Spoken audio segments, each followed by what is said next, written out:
is different. Hanoi is more different, do you know what I mean? Dừng chân trên bến khi chiều nắng chưa phai, từ xa thấp thoáng muôn tà áo tung bay, nếp sống vui tươi nối chân nhau đến nơi này. Sài Gòn đẹp lắm, Sài Gòn ơi, Sài Gòn ơi. So we flew from Da Nang in Hoi An down to Ho Chi Minh City, guys. Big city, bustling city. Definitely quite noisy, a lot of traffic, I'll be honest.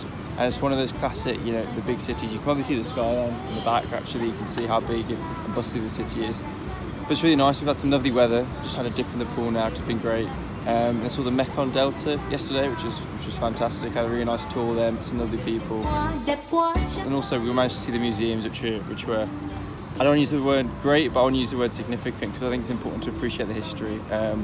The War Remnants Museum, and then the main palace where I think independence was declared as well. So two really significant places to visit. And if you understand the history of Vietnam, probably it's essential to go there at the same time.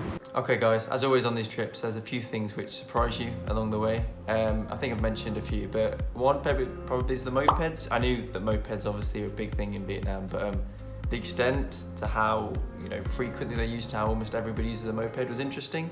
Maybe the second thing, which was a good surprise, is how safe it is. Completely safe, felt really secure the whole time, which is fantastic. It's been amazing. Just mind-blowing, to be honest. It's been an experience like no other. You get to see a new culture, see places like Hoi An, Minh Binh, which was phenomenal. The highlight of my trip, Minh Binh, no doubt about it. Obviously big cities like Hanoi, just fantastic. I don't think you can quite get your head around it just because we're just finishing now. Maybe in like 2 weeks time when I'm back in the UK and you look back and you reflect and think, man, that was incredible. Vietnam, it's been great. Come on. It's alive, it's